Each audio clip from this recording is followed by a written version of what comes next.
welcome to Mock the Week. I'm Dara O'Brien. The big news this week, Michael Jackson has been found innocent of all charges. As each not guilty verdict was read out, one fan outside the court released white doves. Well, they weren't really doves. They were blackbirds with a rare skin disease.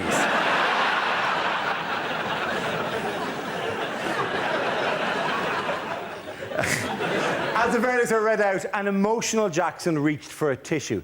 You'd really think he'd have found a more tactful way of celebrating. This week, George Bush welcomed the leaders of Ghana, Niger, Botswana, Mozambique and Namibia to the White House, although there was an awkward moment when he said, "Hey you, those lawns won't mow themselves, you know." The US claim they can't afford more money for Africa, as all the spare cash has been allocated to the defence budget by George Bush to guard against a very real threat from North Korea, Iran and, of course, the Sith. Joining me tonight to work their way through a series of satirical games are six of the country's finest comedy performers: John Oliver, Rory Bremner and Al Murray, Joe Brand, Hugh Dennis and Frankie Boyle. Welcome to you all.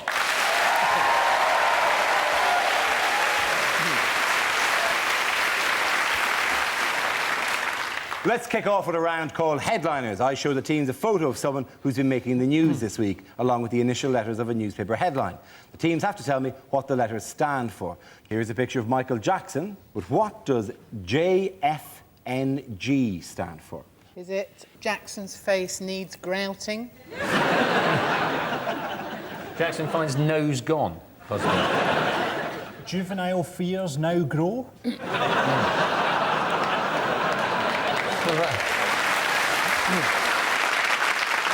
Jury found in Neverland Garden. Jackson found near Grimsby. He's starting a new life. Starting a new life in Grimsby, or Grimethorpe, possibly, where he decided to join the Colliery Band because he likes being near miners.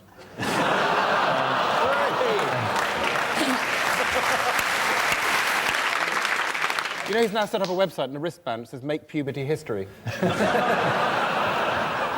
Let's just, for legal reasons, he was found innocent, by the way. No. Yeah, we're not disputing that, are we? No, I think what they meant was not guilty enough. Did you see the bit after the verdict came out when the announcer on the BBC went, "At least Jackson can now get back to living a normal life." as he rides out of the courtroom on a talking gorilla. "Oh, it's back to normality." But I was hoping that he'd be found guilty just so that you could see people outside with those banners saying "I love Michael," just gradually and awkwardly putting them down. I'll leave that there. Slowly taking off the one white glove. Get off. Damn, it's stuck on my hand. I can't do it. It seemed to all come down to that one juror that said, "Oh, I just didn't like the way that the mother of the boy clicked her fingers at me." Oh, yeah. That's not enough. And he would have actually been found guilty if he was black, I reckon. I'll give you a clue. The J stands for Jackson. Is it found not guilty? Yes, it is, of course. The action is Jackson found not guilty. Well done, Hugh. Give him a round of applause. It is, of course, referring to the news that Michael Jackson has been found innocent of the child abuse charges levelled against him. After the verdict, a tear ran down his cheek. Actually, after the verdict, a tear ran down his cheek. After the verdict, Michael Jackson likened himself to the Berlin Wall on his website. Well, they're both massive until the late 80s, when bits started falling off them. Michael Jackson is considering getting rid of the Neverland Ranch he built in 1992, as it's 13 years old and getting a bit past it now. Hugh is the winner on that one, ladies and gentlemen. Our next round tonight is called Between the Lines. Rory and Hugh, can you make your way to our Mock the Week press pit? In this round, one player takes the role of a famous person making a speech, while the other says what they really mean.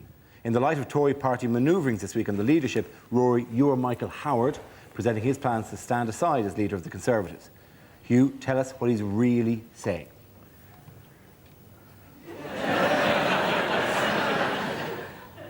At the last election, we had a remarkable result. We lost. It was a tremendous achievement. We lost really badly. But there's still a lot of work to be done. Bye then.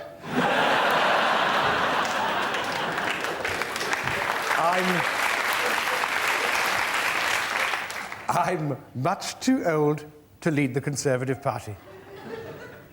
Kenneth Clarke is much too old to lead the Conservative Party. I've laid out a sensible time frame for my departure. I must be back before sunrise.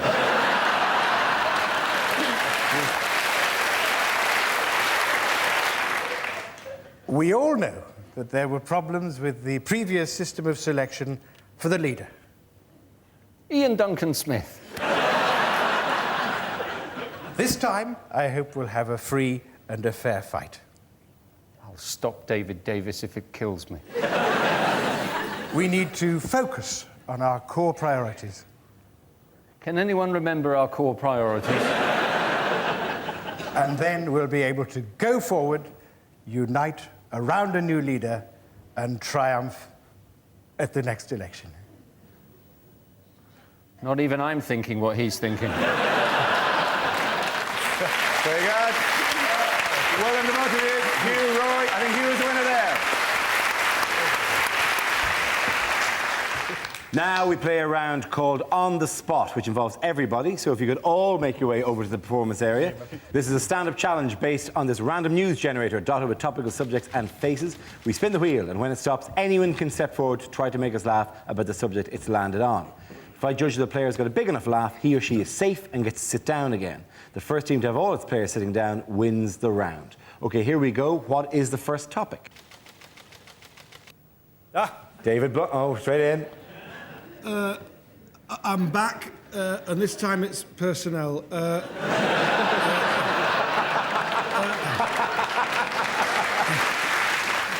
When the phone rang, I didn't know whether they'd offered me a job or served me with an antisocial behaviour order. Tony said, "We've got a crisis," and he sent me the figures, and they're the worst figures I've ever felt. Today, I will bring forward daft proposals. Oh, sorry, I'll read that again. Draft proposals. No, right first time. Well done, Rory. Sit down. Thank you very much.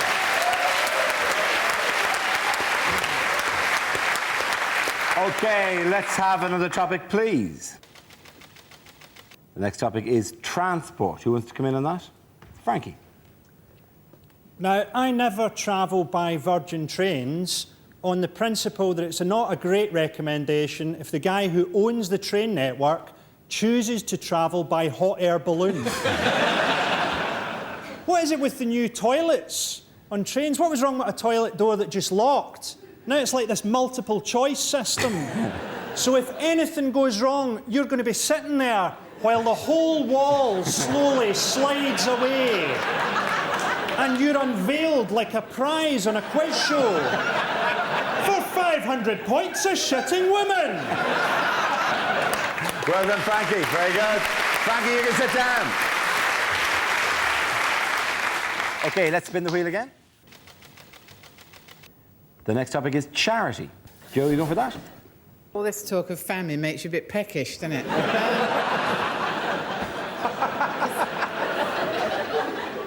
It's comic relief, right? Keep asking me if I'll go out to Africa, you know, to sort of comfort people. But how are they going to feel with me getting off the plane? Hello? You're all hungry, are you? I've had a good dinner. And, you know, there are huge problems to be tackled in Africa. I don't know if you know this, but actually in South Africa, you can insure yourself against getting raped because if you catch the HIV virus, treatment's really expensive. And what's that going to be like? You know, you're walking along, some bloke jumps out from behind a hedge, gets his ghoulies out, and you think, oh, Christ, there goes me no claims bonus there. Sit down, Joe, please.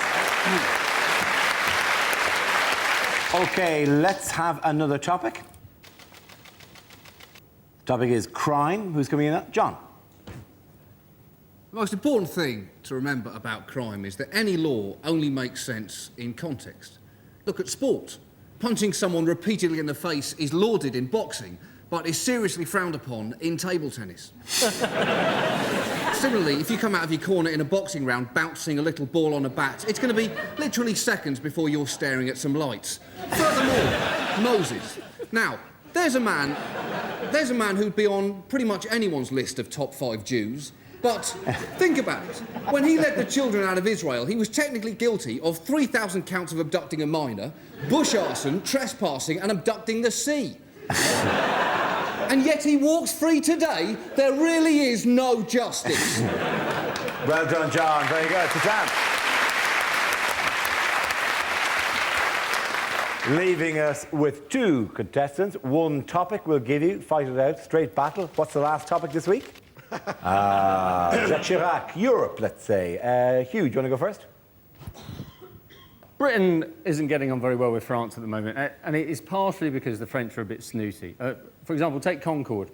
Do you know, in the original version of Concorde, the French had their plane built with the front hinged the other way round, so it could turn its nose up when it landed on the But the kind of European integration we don't, any of us seem to mind, is town twinning.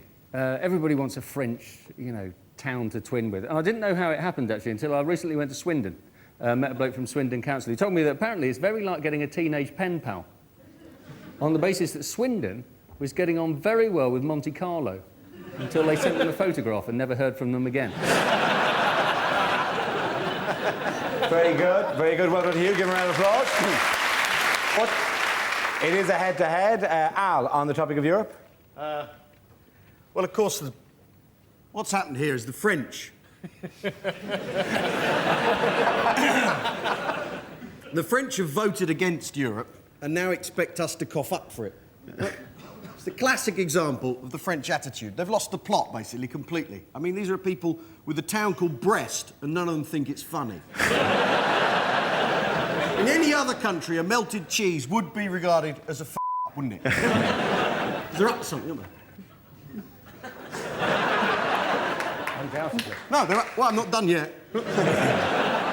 Staying over there with their own customs. The point is, I think...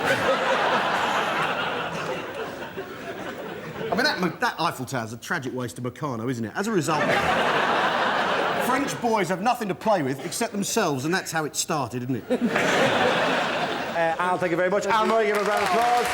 Tough to say. I'm giving it to Hugh. I'm giving it that side. Sit down, both of you.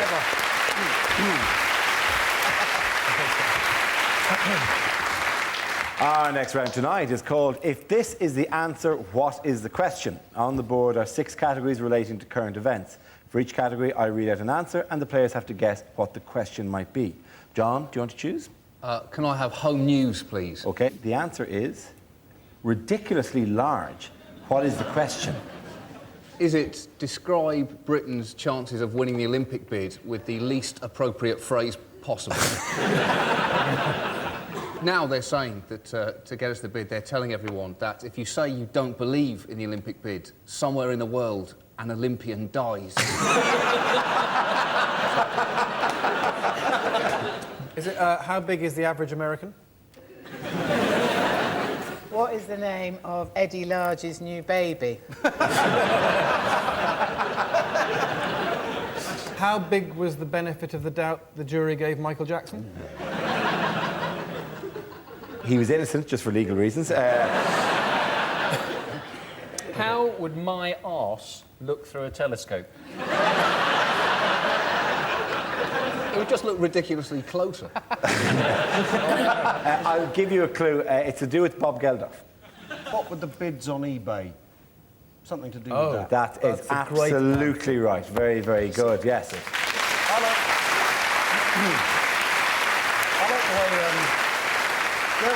Geldof would be a handy man to know, though, because he can fix anything by going on the TV and shouting about it.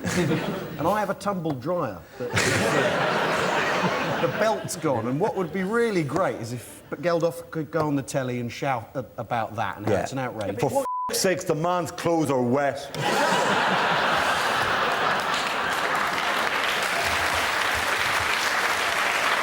Either way, He won't do anything useful about it. He'll just get 1 million people to get hold of your dryer and throw it into the sea. Nothing will actually help. he wants 1 million people to go around to Al's house, take his wet clothes and run them around the garden for 2 hours and then hand them back. Like, that's the way you do it. The question I was looking for is, what kind of bids did people make on eBay in order to sabotage Live 8 ticket touts? When it was revealed that eBay was holding a number of auctions for Live 8 tickets, Bob Geldof called the chairman of eBay an electronic pimp, which is still better than being called Fifi Trixabel.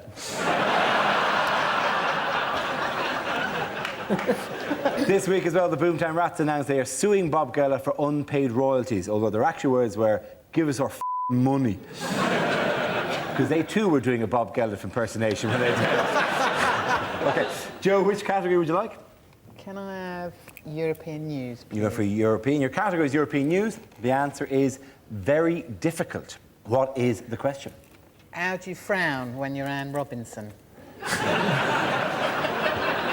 How does Wayne Rooney find thinking? Is it the answer to the question, have you ever tried to shag a kestrel? Even more difficult if they're flying, apparently. Although actually that doesn't answer the question. That actually sounds like a yes, really. Have you ever tried to shag a kestrel? Very difficult. But boy, if you pull it off, oh, that's a shag you'll remember for the rest of your life. Yeah. Do you think that was the subtext of the film Kes? It was a love story.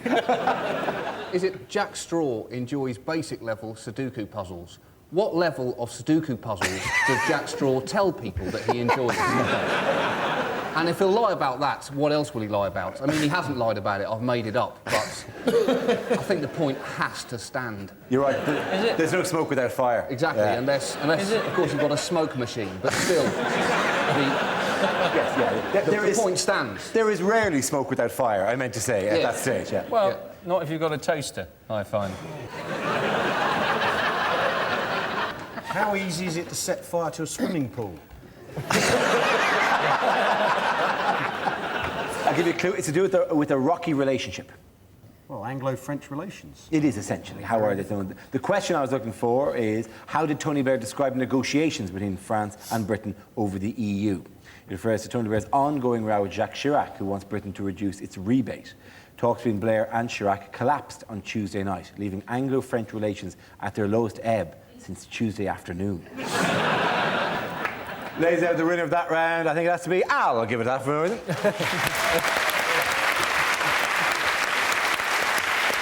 This next round is our version of Question Time called Ask the Politicians. I'll play the host. Joe, Frankie and John, if you could move up among the audience, please. Ready to ask your questions to the politicians sitting at the front here. If you'd move in.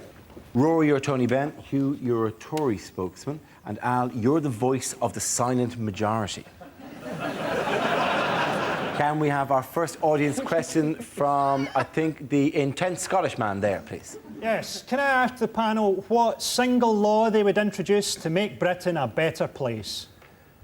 Tony Benn, would you like to come in on that? Well, you see, straight away, I wouldn't do a single law because I'd say a lot of laws because that's got an S in it. But the best law, I would say, was Andrew Boyle law, who was a Conservative minister and became Chancellor of the Exchequer in 1910. Wonderful person. I met him, and I met him the first time. And he was the first person who got me interested in politics. But the answer to the question, Mr. Benn, if you could possibly... Well, you see, there we go. We're concentrating on personalities, not on issues. I think that's completely wrong, and I'll come back to you later. OK. Tory. Hugh? No foreigners. Is that what you'd say? Well, I think it's time for the decent, honest, hard-working, law-abiding, tax-paying, normal, sensible, reasonable, down-to-earth, hard-working, normal, law-abiding, down-to-earth, sensible, reasonable people. Hard-working, law-abiding, tax-paying, fleeced, decent, honest, hard-working, law-abiding, normal, decent, reasonable, sensible, law-abiding, normal, hard-working people of this country who don't want to pay their speeding fines, regardless how fast we may have been going the wrong way up the slip road, on a phone, no seatbelt, no tax, no MOT, no insurance, whilst eating a burger and receiving oral sex on the telephone. Haven't you got anything better to do, officer? It's time for us to speak.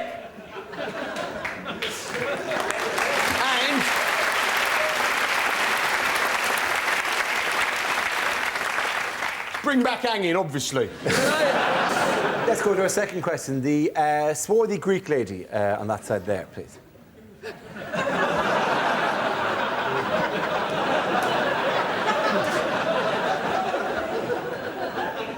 Yes? Oh, thanks. I was just wondering that as Britain chairs the European presidency, what changes should we be making? And would anyone like some falafel? Falafel, Tony Benn? Well, I've never falafeled in my life. I never And the European Union? Well, I've never been a fan of the European Union. I think it'd be a very good thing if Britain were towed away into the North Sea, a little bit further away. Now, that's strange. It's the first time I've ever agreed with anything you've ever said, mate. Right? As a Well, member... you've obviously not been listening. That's all I can say. I've been listening. I've simply chosen to remain silent up until now. Well, I must say you're very vocal.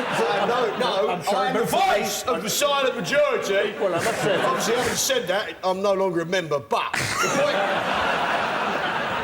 I think European Union, change your name to the British Empire as a mark of gratitude. Call the euro to pound, right? And new kit.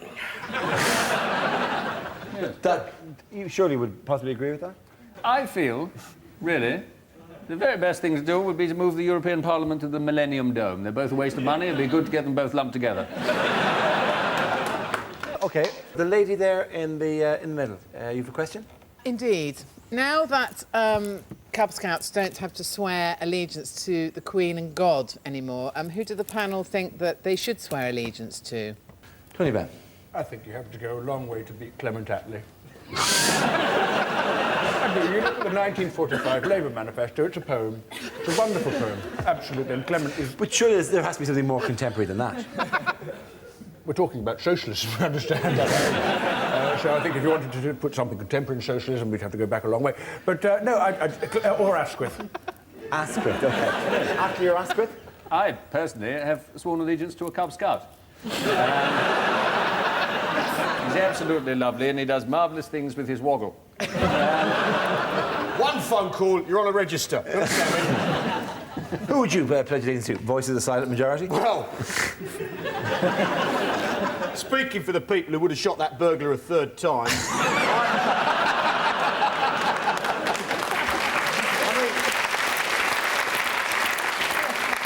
he shouldn't have done that anyway. He should have dug a pit with steel spikes and manure on the spikes and a rug on the top. In comes the burglar, falls in. Who's there? Who would I swear allegiance to? Yeah. Well, in fact, this is nonsense, isn't it? It's got to be the Queen. I've got to go back to the Queen. And I love the royal family. Not just out of mindless loyalty. If not that, then what? I fancy her. They're all dirty, those German birds, aren't they? Do you follow the rules of etiquette when meeting the royal family? What are you talking about? I recently discovered that one is not meant to turn one's back on the Queen. I don't understand. She's very unlikely to nick anything. We feel this discussion may go on all night, so instead let's wrap it up and say thank you to all the panellists. The winner was Al on that particular game. Down you come from the audience.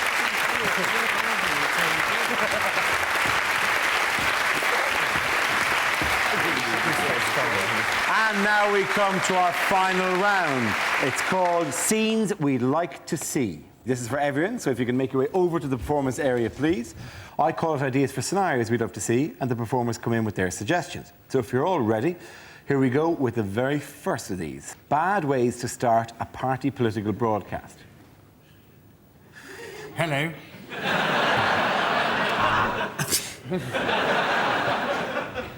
My fellow paedophiles. Hang on, I'll be with you in a minute. Good moment! As you know, the football is on the other channel. Well, I'm sorry to say that it is mostly the blacks. Hello, I'm John Prescott. Now, I expect you're wondering why I'm making... I think our policies are best expressed in song.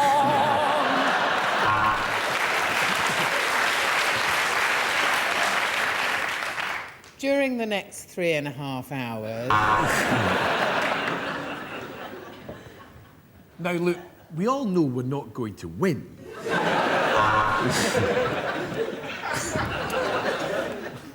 Death to the West.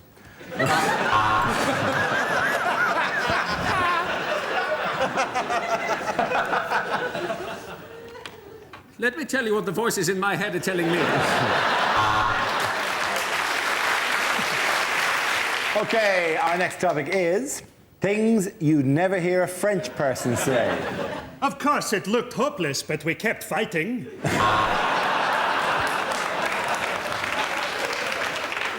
I'd like a bottle of Burgundy and a Dairy Lee Dunker, please.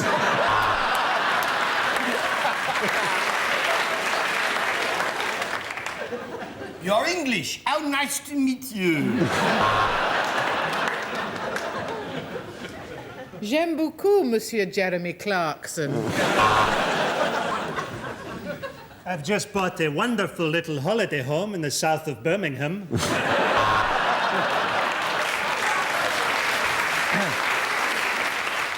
My favourite road? Well, that's got to be the A303. At night, in many ways, it's quicker than the M4 and you get to go past Stonehenge. If you're going London to the West Country, it's A303 for me every time. What a road.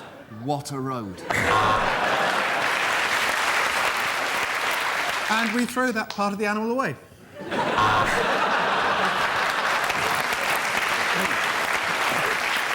OK, our next topic is what the voices in Tony Blair's head are saying.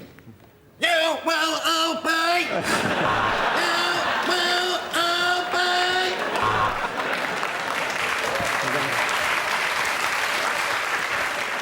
Keep smiling, have Gordon killed. Keep smiling, have Gordon killed. Cherie, will you shut the f*** up?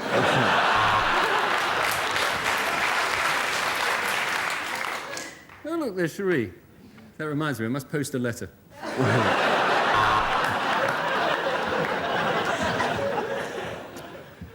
I like big butts and I cannot laugh. I wonder what John Prescott looks like in hot pants. Mustn't get a stiffy.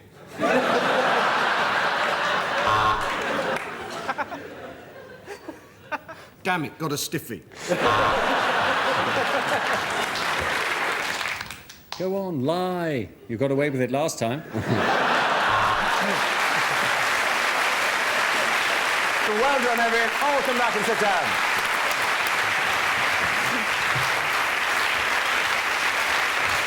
That is the end of the show. This week's winners are Joe Brown, Hugh Dennis and Frankie Boyle. Commiserations to Al Murray, Rory Bremner and John Oliver. Thank you for watching. Until next week, good night.